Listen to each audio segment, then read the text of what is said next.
नमस्कार छत्तीसगढ़। आज मेरा ये ब्लॉग नहीं है, कुछ चीज़ें हुई है जो मैंने इंटरनेट पे देखा। और अभी मैं इंडोनेशिया में हूँ और काफ़ी मेरे फॉरेन फ्रेंड्स जो हैं उस चीज़ों को शेयर कर रहे हैं मेरे साथ कि यार ऐसा कैसे हो सकता है कि कोई आपके पायलट को कैसे मार सकता है, कोई पायलट पे कैसे अटैक कर सकता है। तो अगर कुछ चीज़ इंडिया में होता है और कुछ चीज़ वायरल हो जाता है ना, आजकल के ज़माना जो इंटरनेट का ज़माना हो चुका है, काफ़ी आग की तरह पूरी दुनिया में फैलता है। ठीक है, और मैं भी इंडोनेशिया में हूँ तो यार लोग हंस रहे हैं उन चीज़ों को, मजाक बना रहे हैं, मतलब लेकिन लोग मजाक बनाते हैं यार हमारे देश के लोगों के लिए, हमारे देश पे मजाक बनाते हैं, तो वो ना कभी कभी अच्छा लगता नहीं है। यहाँ के लोग बुरे नहीं हैं, बट हाँ यार उनके लिए एक फ़न फैक्टर हो गया यार, ऐसा कैसे कर सकते हैं लोग। क्या यार इतने चूतिए हैं क्या लोग कि यार सीधा जाके पायलट को मार देंगे? क्या यार उतना कुछ डिसिप्लिन नहीं है क्या? ठीक है, ये तो हमारे देश की बात कर रहा हूँ यार। अगर मैंने एक अभी ब्लॉग देखा परमवीर पैसेंजर का, वो एयरपोर्ट में था। तो जब वो एयरपोर्ट में था तो भाई मैं आपको छोटा सा क्लिप दिखाता हूँ कि वो इस एयरपोर्ट में क्या धमाल हो रहा है। वो अफ्रीका का एयरपोर्ट है। अफ्रीका तो गए बीते देश है, अफ्रीका गए बीते कॉन्टिनेंट है एक्चुअल में।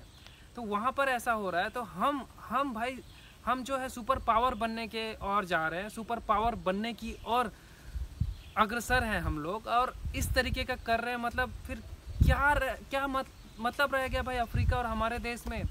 कम से कम यार हमारे जो देश है, लोग जो है एजुकेट बने यार, थोड़ा चीज़ों को समझे और इस तरीके की हरकतें कम से कम ना करें। ठीक है, मैं कुछ अपना इस वीडियो में कुछ एक्सपीरियंस शेयर करना चाहता हूँ और कुछ मैसेज देना चाहता हूँ। अगर मेरा ये वीडियो दो लोग भी देख के उनको मैं कुछ अच्छा नॉलेज दे सकूँ, उन दो लोगों को भी अच्छा नॉलेज दे सकूँ, तो मेरा ये वीडियो बनाने का मकसद सक्सेस हो सकता है। क्योंकि मेरे देश, मैं चाहता हूँ कि यार मेरे देश अच्छा रहे और मेरे देश का जो नाम है अच्छे कारणों से गिना जाए, ये मैं चाहता हूँ। क्योंकि मैं फॉरेन ट्रैवल करते रहता हूँ, मैं ट्रैवलर हूँ। तो फ्लाइट में इस तरीके की जो दुर्घटनाएं होते रहती है या इस चीज़ों जो सामना करना पड़ता है, हमारे साथ भी होता है एक्सपीरियंस यार। हम भी नहीं चाहते हैं कि यार हमारी फ़्लाइट डिले हो। भाई मेरे को, अगर मैं इंडोनेशिया आना चाहता हूँ तो मेरे को 2 कनेक्टिंग फ़्लाइट लेनी होती है। कलकत्ता से मलेशिया कोलालमपुर के लेना पड़ता है, कोलालमपुर से फिर इंडोनेशिया में मैं जहाँ जा रहा हूँ वहाँ की फ़्लाइट लेनी पड़ती है। तो अगर मेरी फ़्लाइट कलकत्ता से कोलालमपुर के लिए डिले हो जाती है, और मान के चलो मेरी कनेक्टिंग फ़्लाइट सिर्फ तीन घंटे का लेओवर टाइम है, और जो मेरी कलकत्ता से फ़्लाइट है ऑलरेडी 4 से 5 घंटा डिले हो गई, तो फिर ऑब्वियस सी बात है मैं भी गुस्सा होऊंगा, भड़कूंगा। लेकिन ये नहीं है कि मैं जाके सीधा चमाट मार दूंगा पायलट को। ये तो मेरे को गलत है ना भाई, क्योंकि मेरे को आगे भी ट्रैवल करना है, मेरे को जेल तो नहीं जाना है, और मेरी भी सेफ्टी है भाई कि यार चल एक फ़्लाइट डिले हो गई है, कुछ कारण होगा, कुछ टेक्निकल इशू होगा। ठीक है भाई, सेफ्टी भाई, मेरे साथ साथ और भी लोग सफ़र कर रहे हैं, उनकी भी फैमिली है। और भाई मेरे को भी, सिर्फ मैं एक स्लोगन बोलता हूँ ना, ज़िंदगी बहुत छोटी है, ज़िंदगी बहुत छोटी है, और इस छोटी सी ज़िंदगी में जी भर के जी लेना चाहिए। इसका मतलब ये नहीं है कि ज़िंदगी छोटी है तो छोटी ही बना दो, नहीं भाई, सब कुछ चीज़ें ऐसी भी होती है, उन चीज़ों को समझ के, हाँ भाई चल डिले हो गई है, कुछ ना कुछ एयरलाइन अरेंज करा लेगी, या चलो फिर जो इंश्योरेंस हमने कराया है रिकवर हो जाएगा। तो कुछ भाई नेचुरल चीज़ें जो है, कुछ चीज़ें कहाँ नहीं जा सकती है, नेचर जो चीज़ें कुछ कहाँ नहीं जा सकती। मेरे आगे आने वाले ब्लॉग में आपको पता चलेगा, जो मैं इंडोनेशिया में कुछ ऐसे जगह जा रहा हूँ जो कि आपको नेचर ने पूरा तबाह कर दिया, उस गांव को तबाह कर दिया। आने वाले वीडियो पे आपको पता चलेगा। तो अब सबसे पहले मैं अपने फ़्लाइट एक्सपीरियंस के बारे में आप लोगों से शेयर करना चाहता हूँ। जो मैंने पहली फ़्लाइट ली थी ना, वो 2014 में लिया था, 11 अप्रैल 2014 को। आज तक मेरे को वो डेट याद है। मैं फेसबुक में फ़ोटो भी डाला था। उस समय मेरे फेसबुक में 40-50 फ्रेंड्स थे, तो 10-15 लाइक थे। तो मैं आपके साथ वो फ़ोटो शेयर करता हूँ, स्क्रीनशॉट आपके साथ शेयर करता हूँ।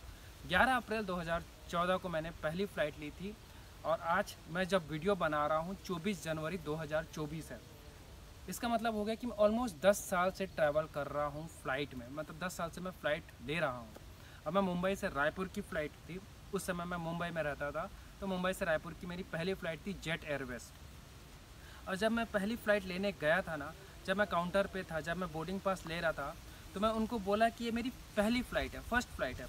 तो उन्होंने क्या किया पता है, उन्होंने मेरे को बोर्डिंग दिया, और उनसे मैंने रिक्वेस्ट किया कि यार मेरे को प्लीज़ विंडो सीट दे दीजिए। रिक्वेस्ट करने वाला था, एक्चुअल में रिक्वेस्ट करने वाला था। उन्होंने जब मैंने बोला कि पहली फ़्लाइट है तो उन्होंने ऑटोमेटिकली बोला कि सर आपके लिए हम विंडो सीट देते हैं, सर आपके लिए हम विंडो सीट देते हैं। और उन्होंने मुझे जो वहाँ पर जो लगेज जो होता है ना, जो सूटकेस वगैरह को जो डालते हैं वहाँ पे, जो आगे भेजते हैं, उसको बोला कि इनको गाइड कीजिए सिक्योरिटी और गेट तक जाने के लिए।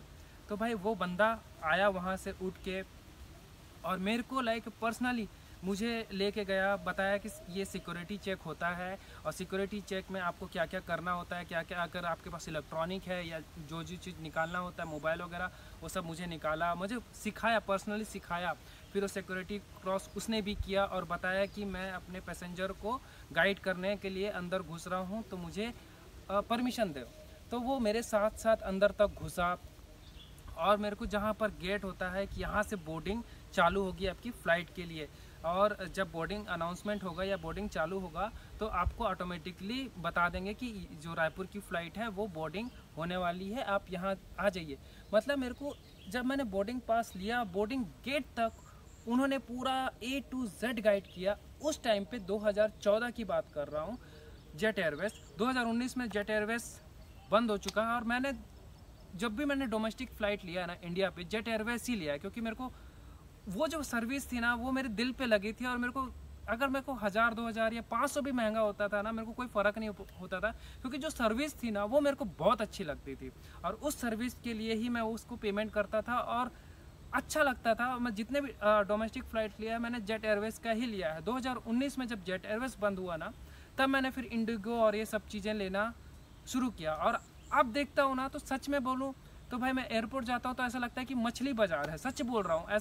ऐसा होता नहीं, सिर्फ इंडिया की बात नहीं कर रहा हूँ, दुनिया के हर कोने की बात कर रहा हूँ। अब मछली बाज़ार सा फील होने लगा। पहले बहुत रिस्पेक्टफुली बात किया करते थे, जो स्टाफ है ये सब चीज़ें ना रिस्पेक्टफुली आपको बात करते थे। अब तो अगर आप फ्लाइट में बैठ गए हो और आपको उतरना होता है, अगर आप बैठे हो कि भाई पूरी भीड़ ख़त्म हो जाए उसके बाद निकल जाए, जैसे मैंने कलकत्ता फ़्लाइट में हुआ है कई बार कि आप चले आप भीड़ निकल जाए, मेरे पास तो टाइम है, आराम से निकलूँगा करके।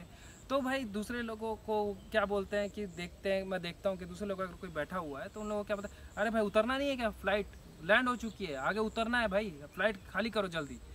इस तरीके से बातचीतें हो रही है। मतलब तरीका जो लहजा है वो पूरा का पूरा अब चेंज हो चुका है इस 10 साल में। जो मैं एक्सपीरियंस किया है उसी चीज़ों को आपके साथ शेयर कर रहा हूँ। 2019 के बाद ये सब चीज़ें चेंज हो चुकी है। अगर आप कस्टमर जाके बात भी करते हो या कुछ भी इंफॉर्मेशन लेना चाहते हो तो तरीके से आपको आंसर नहीं मिलता है। अब आपको ना वो एक ईगो वाली फील, यार फिर आ गया कस्टमर, अरे कितना बार बताऊँ, अनाउंसमेंट हो जाएगा, ये है, इस तरीके का रिस्पांस अब हो चुका है। मतलब जो स्टाफ है इस तरीके का रिस्पांस हो चुका है। तो ऑब्वियस सी बात है, जो हम जैसे ट्रैवलर हैं या जो हम ट्रैवलिंग करते हैं फर्स्टेड हो जाते हैं कोई। हाँ, लेकिन ये मैं बार बार बोलना चाहूँगा कि इतना फ्रस्ट्रेशन होने के बाद भी ये नहीं है कि जाके मैं मार दूँ पायलट को। भाई वो चीज़ों को समझो प्लीज़। तो भाई अब चीज़ें चेंज हो चुकी है, पहले के कंपेयर में और अब के कंपेयर में बहुत सारा चीज़ चेंज हो चुका है। अब देखो मैं तो पायलट हूँ नहीं जो मैं टेक्निकली पूरा आपको A to Z डिटेल दे सकूँ। हाँ, मैं एज अ ट्रैवलर जितना ट्रैवलिंग किया हूँ उसके आधार पर, जितना अनाउंसमेंट मैंने सुना है और जो मैंने सिचुएशन झेला है, जो मैंने सिचुएशन देखा है, उसके आधार पर मैंने आपके साथ कुछ चीज़ें शेयर करता हूँ कि आप लोगों को भी कुछ इन्फॉर्मेशन मिल सके। तो जैसे आप मान के चले ना, अभी ठंडी का मौसम है इंडिया में, तो फॉग ना बहुत है भाई। कितनी भी बड़ी टेक्नोलॉजी लेके आ जाओ, कुछ चीज़ें ऐसी होती है जिसको हम कंट्रोल नहीं कर सकते। तो इंडिया में अभी का जो सिस्टम है वो फॉग वाला वेदर है। तो क्या होता है ना कि जो डिपार्चर होता है ना, जब फ्लाइट डिपार्चर होने के लिए रहती है तो उसको 125 विजिबिलिटी चाहिए होती है। तो उस विजिबिलिटी को अगर वो मैच नहीं करती है तो वो डिपार्चर या टेक ऑफ नहीं कर सकती है। और वही अगर लैंड होने के लिए अगर देखा जाए ना, तो लैंड होने के लिए 75 विजिबिलिटी चाहिए होती है। तो जैसे कि उस वीडियो में देखा कि वो आदमी बोल रहा है कि चुतिया बना रहा है, तो सच में कभी कभी हमको ऐसा लगता है कि लैंड होने के लिए 75 और टेक ऑफ के लिए 125 चुतिया बना रहा है, ऐसा फील होता है। बट भाई ये टेक्निकल फंडामेंटल है जो समझ से बाहर है भाई, ये है फैक्ट, ये चीज़ें हैं, हम इन चीज़ों को जानना चाहिए ताकि हमको लगे ना कि भाई वो आदमी चुतिया बना रहा है। भाई अगर कोई फ़्लाइट डिले होती है, अगर आप जॉब करने जाते हो और आपको ओवर टाइम करना होता है, तो आप सोचो आपको कैसा फीलिंग होता होगा।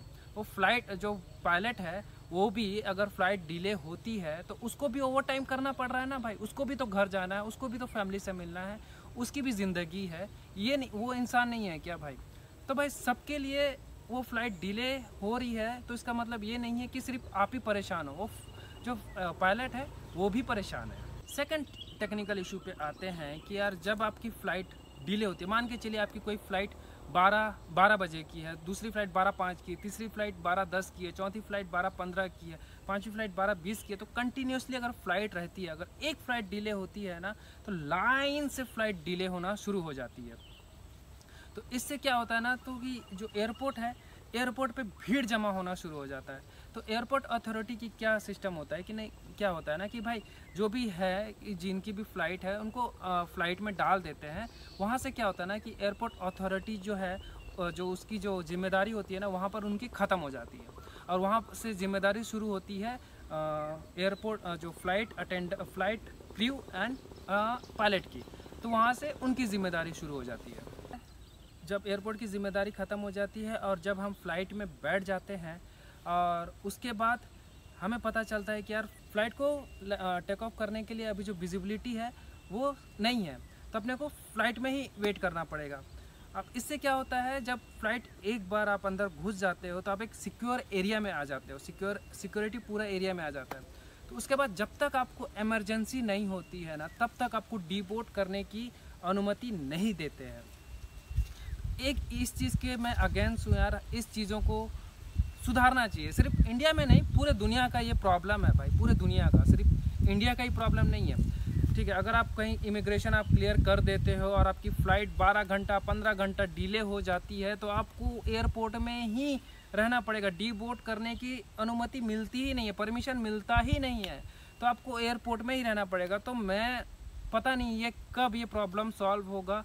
तो भाई टेक्निकल इशू से कभी प्रॉब्लम होती है, कभी जैसा फॉग, भाई इंडिया की बात नहीं कर रहा हूँ, दुनिया में कहीं भी आप फ़्लाइट करने जाते हो तो ये प्रॉब्लम आपको फेस करना ही पड़ता है। डीबोर्ड करने की कहीं भी परमिशन नहीं मिलता है, और अगर आप डीबोर्ड करने की परमिशन दे भी देते हैं तो भाई आपको फिर से पूरा सिक्योरिटी चेक करना पड़ेगा, पूरा फिर से जो है ना। और उसके बाद जो एयरपोर्ट में जो भीड़ भड़ाका होने वाला है ना भाई, आप पूछो मत।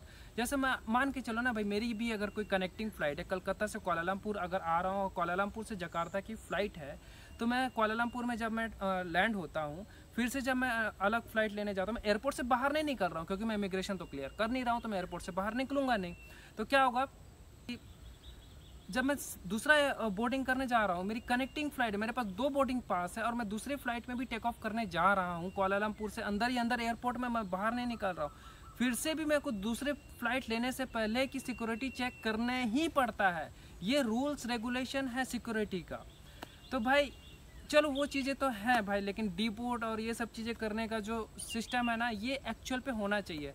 और फ्रस्ट्रेशन मैं समझ सकता हूँ यार, कभी कभी आप फ्लाइट में अगर बैठ रहे हो, वो जो फ्लाइट थी 6 घंटा 7 घंटे की डिले थी, तो भाई ऑब्वियस सी रीज़न है आदमी फर्स्टेड हो जाएगा एक बंद जगह पे। भाई मैं अगर फ्लाइट ट्रैवल भी कर रहा हूँ, 4 घंटे की जर्नी होती है, 4 घंटे मेरी हालत ख़राब हो जाती है फ्लाइट में जर्नी करने में, तो 7 घंटा तक आप फ्लाइट में फंसे हो तो ऑब्वियस सी बात है आपका दिमाग ख़राब हो जाएगा। लेकिन इतना भी दिमाग ख़राब मत हो जाए कि उठा के मार दो और इस तरीके से वायरल हो जाओ और इस तरीके से हमारे देश का नाम खराब कर दो।